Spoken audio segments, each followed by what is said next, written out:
जिस रास्ते से जाती तुम जिस रास्ते से जाती हो, मैं उस रास्ते का कदर खुलेआम करता हूँ।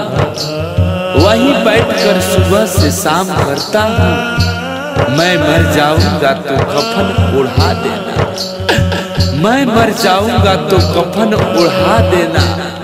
यही मैं तुमसे पैगाम करता हूँ, यही मैं तुमसे पैगाम करता हूँ। DJ Akhilesh, DJ Akhilesh Lokhan, music by Rishi Raj RR2। कहाँ गईली प्यार हमर याद ना बतावता तारा, कहाँ गईली प्यार हमर याद ना बतावता तारा। दुख के समैया में ना होता कोई सहारा रे, दुख के समैया में ना होता कोई सहारा रे।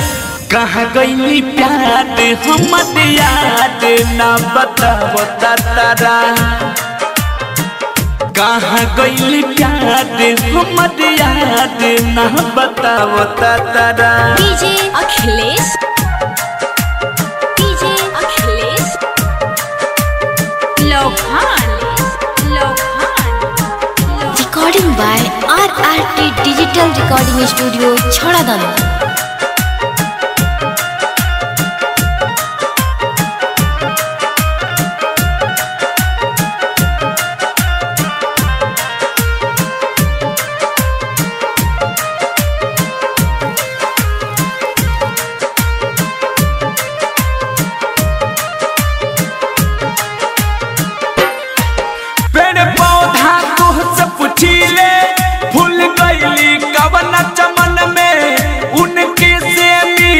सास हमार खाली रुकल बा धड़कन में,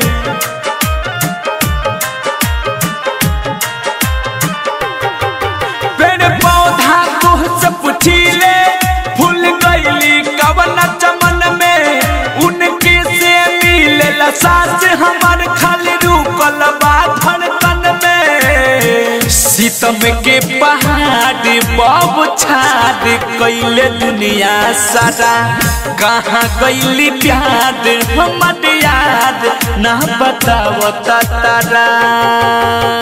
डीजे अखिलेश, डीजे अखिलेश लोखान,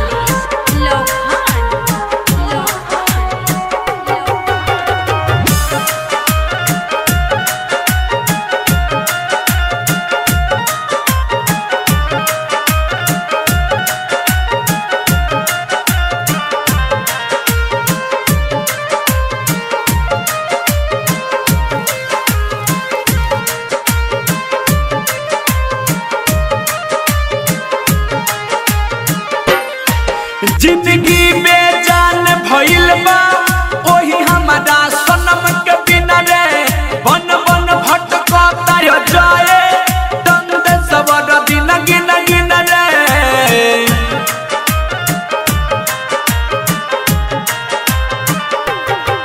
जिंदगी बेजान भइल बा ओही हमारा सनम के बिना रे। बन बन भटकता जाए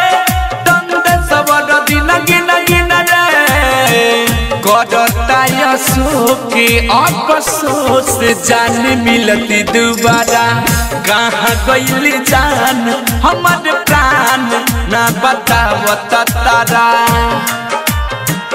कहाँ गईली प्यार हमर याद ना बतावता तारा।